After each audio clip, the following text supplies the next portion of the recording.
Abdi, balik lagi ke podcast KPM, tempat kita ngobrol santai tapi penuh makna. Bersama aku Naila dan sekarang udah bersama dua tamu spesial kita. Hai Andre dan Nashwa. Halo. Oke, gimana nih kabarnya? Untuk kabar sendiri alhamdulillah baik, walaupun masih banyak kesibukan tapi alhamdulillah masih diberikan kesehatan. Alhamdulillah juga baik. Oke, luar biasa. Kalau boleh tahu selain di GPM ini kalian lagi menjalani kesibukan apa sih? Oke, mungkin selain kesibukan di GPM, mungkin kesibukan kita yang pertama tentunya kita sebagai mahasiswa itu belajar dan juga menyelesaikan tugas-tugas tanggung jawab yang ada di perkuliahan. Dan juga untuk sekarang juga mengikuti organisasi yang ada di kampus dan juga itu sedang melakukan proker juga yang dimana itu sekarang sedang berjalan dan tentunya pasti bakal sibuk untuk mengurusi hal tersebut. Sama juga sama kayak Andre, ya pasti sibuk sebagai mahasiswa juga dan ikut beberapa organisasi di luar dari DPM sih. Oke, luar biasa banget teman-teman kita pada hari ini. Di tengah-tengah kesibukan mereka masih mau nyempetin buat datang di podcast GPM kali ini. Makasih sebelumnya buat Andre sama Nashwa. Join GPM ini kenapa sih awalnya tertarik buat gabung?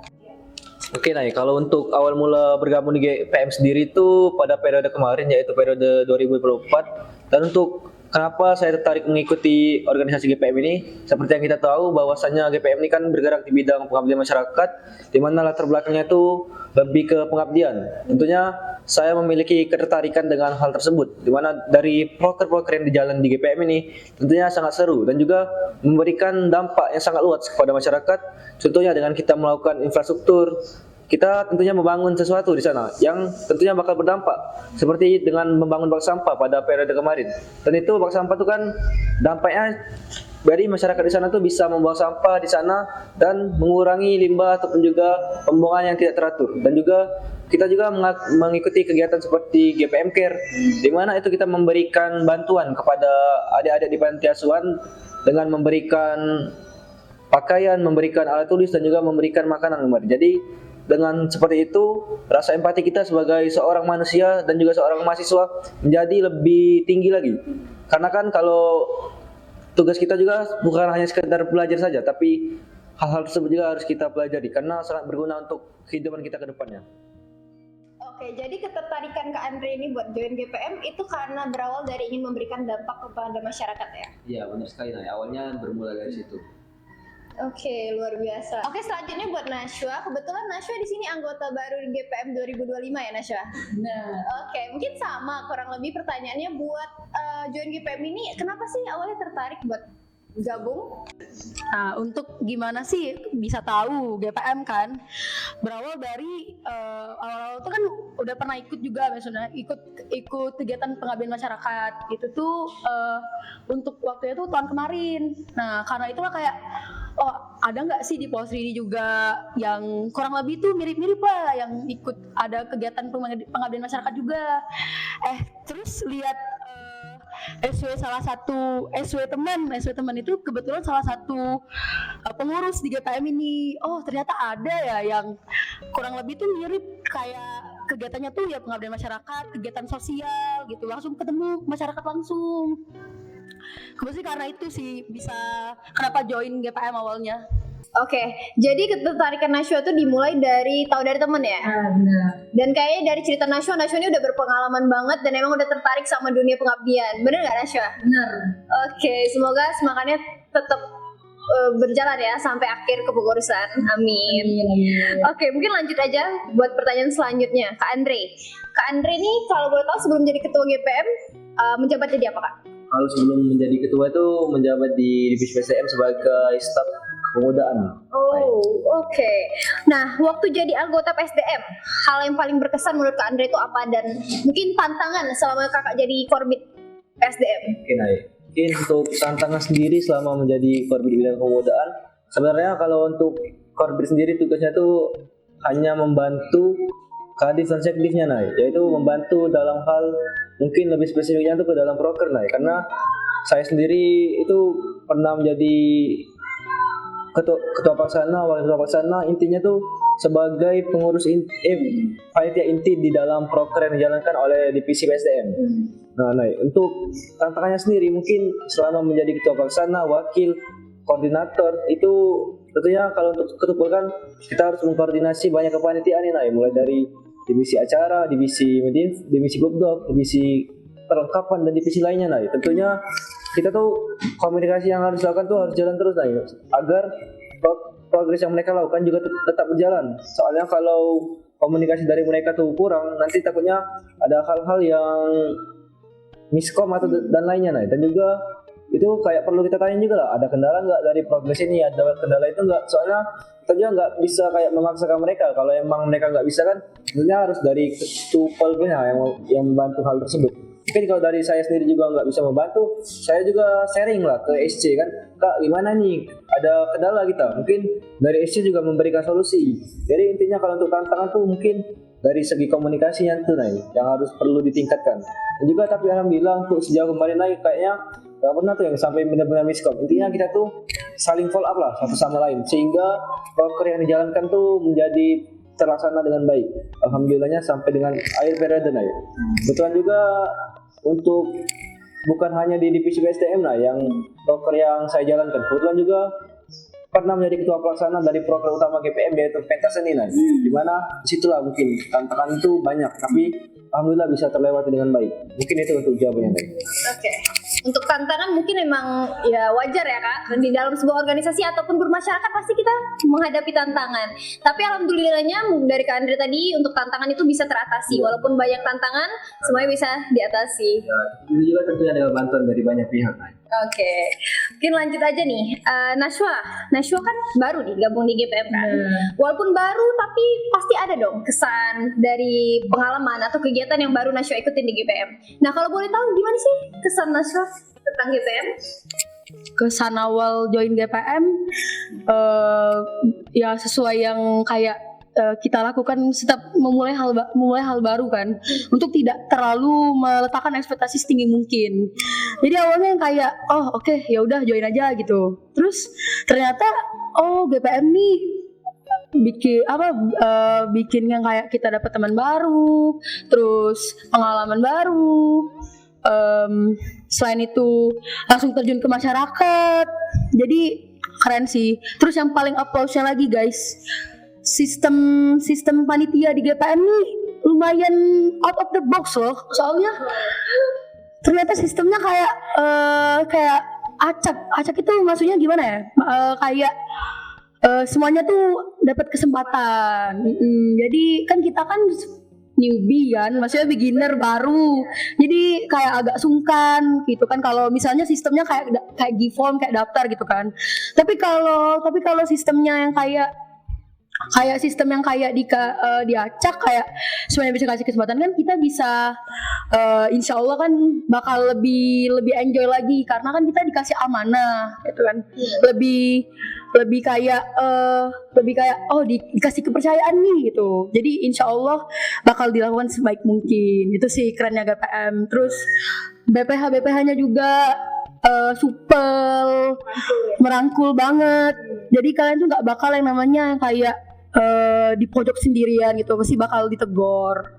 Terus kalau misalnya di kampus juga bakal kayak nyapa semua gitu, nggak ada yang namanya jenjang kelas gitu antara BPH atau antara anggota baru gitu, nggak ada sih. Jadi buat kalian yang mau join GPM sih worth it banget, real. Nashwa kan tadi bilang awalnya menaruh ekspektasi yang rendah kan. Berarti dari cerita Nashwa ekspektasinya melebihi dong. Ya. Kesannya bagus banget ternyata. Kesannya bagus. Oke, betul guys. Nashwa tadi udah bilang jangan ragu buat join GPM tahun depan. Oke, Kak Andre di GPM 2 periode ya Kakak? Iya, benar sekali 2 periode. Oke, pastinya pengalaman dan proker yang Kakak jalanin itu lebih banyak dong. Nah, kalau boleh tahu proker apa nih Kak yang paling berkesan menurut Kak Andre sendiri? Oke kalau untuk proker yang paling berkesan sendiri itu lebih dari satu mungkin ada banyak. Di mana menurut saya sendiri untuk yang paling berkesan tuh ada 2 atau 3 Yang pertama tuh ada pentas seni, yang kedua ada GPM Care, dan yang pertama terakhir mungkin ada LDO Karena untuk LDO sendiri merupakan kalau di tahun kemarin itu proker utama yang dijalankan. Yang kebetulan juga pada proker pertama juga saya diamanahkan menjadi wakil ketua pelaksana Jadi sama sebenarnya seperti ketupal, yaitu mengkoordinasikan seluruh kepanitiaan. Dan juga saling backup satu sama lain. Nah, dan untuk di proker tersebut karena baru pertama kali, jadi ibaratnya tuh masih agak meraba-raba nih. Tetapi sama seperti di periode ini, kemarin juga sudah diarahkan nih sama kakak BPH-nya. Kayak dikasih tahu gambaran konsep kita nih kayak gimana sih, terus apa aja yang kita butuh persiapkan dan lain-lain. Intinya nggak semata-mata kita sendiri yang mengerjainnya. Dan juga kalau untuk GPM sendiri itu kan sama kayak bakti sosial nih yang dilakukan di panti asuhan. Kemarin tuh kita tuh nggak cuma di panti asuhan, tapi kita tuh juga di panti jompo nih.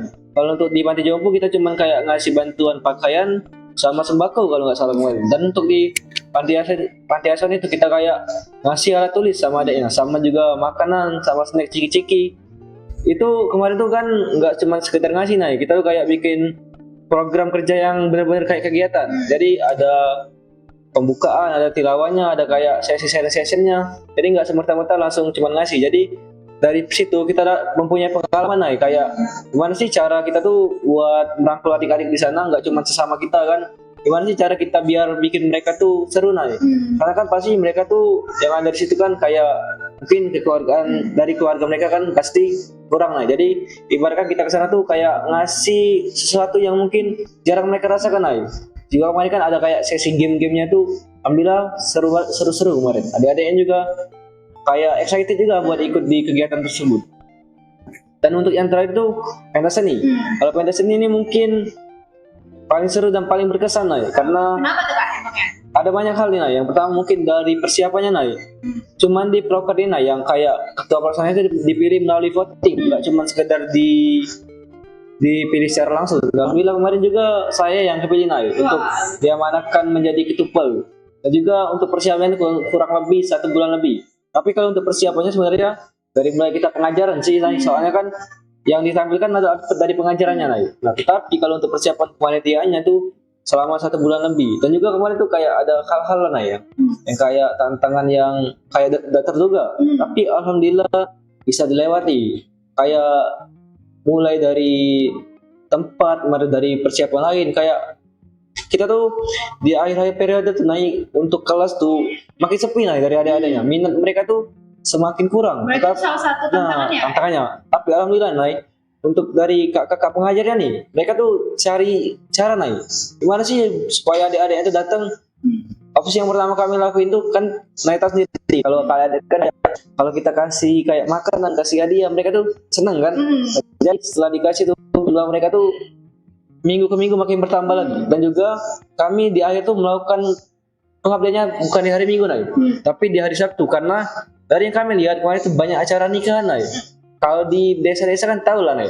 Soalnya adik-adik itu pasti ikut orang tuanya untuk untuk kondangan. Nah itu kayak hal yang nggak bisa kita kendaliin. Jadi solusinya kita ganti ke hari Sabtu.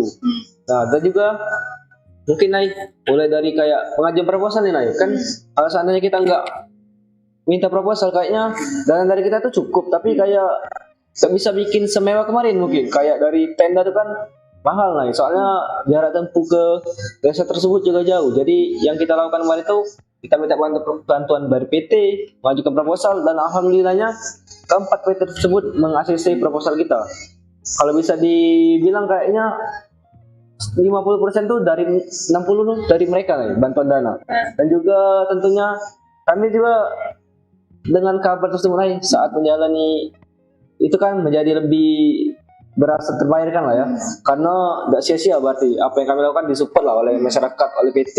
Itu juga kalau untuk ditanya apa sih kita dapat selama melakukan ini tadi, sebenarnya itu tidak ada nih kalau secara pribadi, tapi dari kepuasan kita tadi lihat keberdampakan tadi kan kita memberikan manfaat untuk banyak orang. Sebenarnya dari situ sih nih, untuk rasa kita tuh rasa senangnya tuh ada nih. Mungkin itu sih untuk tantangan yang ada. Oke, berarti 3 proker yang kakak mention tadi menurut kakak adalah proker yang paling berkesan menurut kakak sendiri. Apalagi yang terakhir tadi kayak yang pentas seni itu tuh ya, kayak seru banget. Tapi Sobat Mengabdi, pastinya walaupun Kak Andre cuma mention 3 proker, sebenarnya semua proker di GPM itu seru kok, bener gak Kak? Benar sekali, tapi kalau di perbandingannya mungkin sebenarnya nggak ada yang nggak menyenangkan. Tapi kalau yang paling berkesan mungkin yang 3 ini. Tadi, makanya guys jangan ragu buat join GPM tahun depan, bener gak Anda? Benar sekali. Oke, Nasya, kalau boleh tahu sekarang Nasya di GPM milih divisi apa? Di divisi humas dong. Oke. Naswa sendiri milih divisi humas tuh karena apa sih? Atau ketertarikan sendiri atau punya alasan lain? Oke, disclaimer dulu, humas itu tuh kayak jembatan antara pihak GPM antara pihak luar, guys. Jadi kurang lebih kita tuh jadi sponsorship. Nah, kenapa alasan Naswa join ambil divisi humas itu karena sekaligus belajar kan. Kita kan bakal kerja pastikan setelah lulus dari kuliah ini bakal kerja. Jadi gimana sih cara ngehadepin orang penting, terus bicaranya itu gimana sih gitu kan, sekalian belajar komunikasi karena kan kita semua pasti bisa lah yang namanya ngomong itu bisa, tapi tekniknya itu gimana loh gitu sih. Selain dari itu mungkin humas tuh juga banyak sih yang kayak proker humas tuh yang kayak keren-keren sih. Contohnya kayak upgrading tuh kurang lebih kayak kita tuh ngejelasin sejarah dari GPM, terus membekali anggota-anggota GPM tuh kayak skill berani berpendapat, komunikasi sih kurang lebih itu sih. Berarti join di divisi humas nih atas keinginan Naswa sendiri ya? Oke, Kak Andre kan sekarang udah menjabat jadi Ketua Umum GPM 2025 nih. Bener gak? Nah, awalnya kan tadi kita udah ngomong soal PSDM. Iya deh. Nah, Kak Andre kan dulu awalnya korbit PSDM. Sekarang menjabat jadi Ketua Umum GPM pasti banyak dong perubahan yang dirasain. Terutama dari tanggung jawab dan amanah yang diemban kan. Nah, gimana nih Kak rasanya megang amanah sebesar itu? Ada perbedaan nggak dulu pas masih jadi anggota PSDM? Oke lah ya. Untuk perbedaannya sendiri tentunya perbedaannya sangat signifikan lah ya. Karena kan pada saat menjadi staf di PSDM kan kita tuh hanya mengurusi dari bidang PSDM sendiri nah, nggak sampai menyeluruhi. Dimana untuk birokrasinya juga sudah beda nah. Kalau dulu kan hanya sebagai pembackup dari kadin eksekutif, tapi kalau di menjadi ketum nih tentunya menjadi pimpinan dari organisasi tersebut dan juga menjadi birokrasi tertinggi yang ada di organisasi itu. Tentunya dari segi amanah dan tanggung jawab tuh cukup berat nah. Tetapi dengan bantuan dari anggota yang lain, bantuan dari BPX sesama BPH, tentunya tiap program kerja ataupun juga apapun yang akan kita lakukan nanti itu haruslah ibaratkan tuh sesama kesatuan kan harus saling bantu nah. Jadi ibaratkan sebesar apa penanggung jawab itu insya Allah bakal terjalan dengan baik kalau kitanya juga berkomunikasi dengan baik. Tentunya ibaratkan kita kan ada 5 divisi nih, dari pendidikan, ada PSDM, ada tekno, ada humas, ada medinfo, di mana mereka kan punya program kerja sendiri nih nah. Mungkin nanti kalau seandainya kita melakukan pengabdian itu fokusnya dari pendidikan nah, tetapi walaupun dari pendidikan kita tuh dari divisi lain juga harus saling membantu. Nah, untuk membantunya kayak di bagian mana sih? Kayak di bagian pengajarnya kan nggak seluruh pengajar kan dari pendidikan, mungkin nanti ada dari humas, ada medinfo, tapi sebagai pengatur tadi dijalankan oleh divisi pendidikan. Begitu juga dengan PSDM. Nah, PSDM juga kan sebagai kayaknya tuh mereka tuh yang mendata lah, kayak siapa sih yang aktif atau yang tidak aktif. Nah, mereka juga punya hak lah kayak ngasih SP ataupun SP 1, 2 ataupun 3 kepada anggota yang kurang aktif tadi. Tentunya itu juga dengan koordinasi dengan ketua umum nah, tentunya. Tidak hanya dari mereka saja. Itulah tentunya kita juga menjalankan organisasi ini juga harus belajar nah birokrasinya, tidak asal-asalan. Nah, untuk tanggung jawab tadi ya tentunya sangat berat tadi nah, walaupun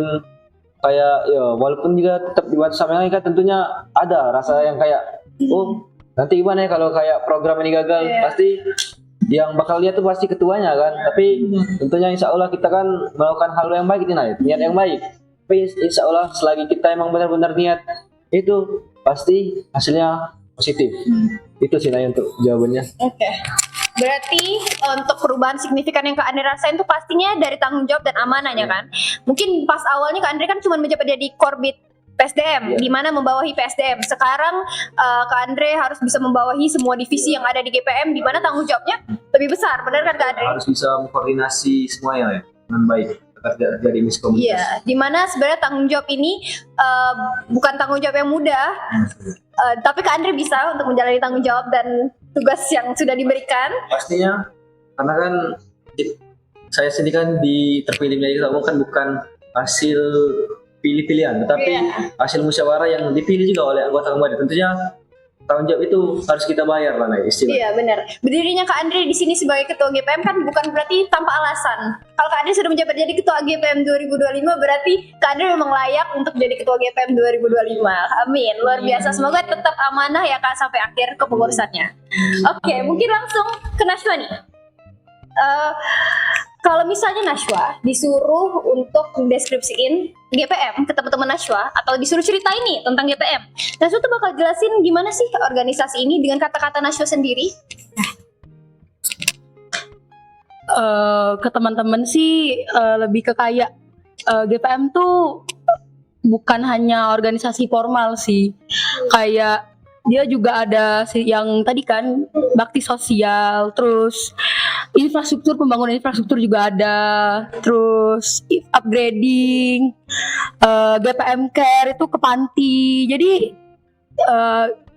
GPM tuh nggak hanya pengabdian loh, nggak hanya ke desa, nggak hanya ke SD binaan gitu.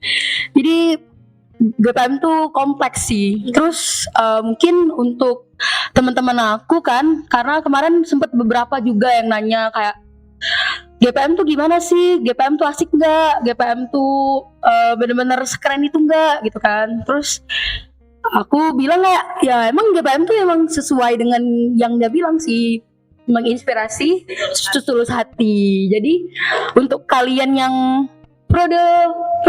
periode tahun depan bakalan join kan harus bener-bener ini sih, bener-bener kayak prepare sih, karena GPM tuh bener kompleks gitu. Kalian tuh nggak hanya bakal aktif di satu kegiatan, tapi banyak kegiatan, karena kan kita ada sistem panitia tadi itu, panitia yang udah dibahas tadi kan, yang bakal semua orang tuh ya punya kesempatan untuk bisa join di semua kegiatan. Di sini nambahin sedikit mungkin di GPM juga kan pas tahapan awal itu kan ada yang namanya seleksi, Nay. Iya. Nggak semuanya daftar tuh bakal keterima, Nay. Dan juga pada periode kemarin tuh lebih dari 200 orang, Nay, yang daftar. Sedangkan Luar biasa ya, alhamdulillah. coba kita tepuk tangan dulu. Keren banget sih.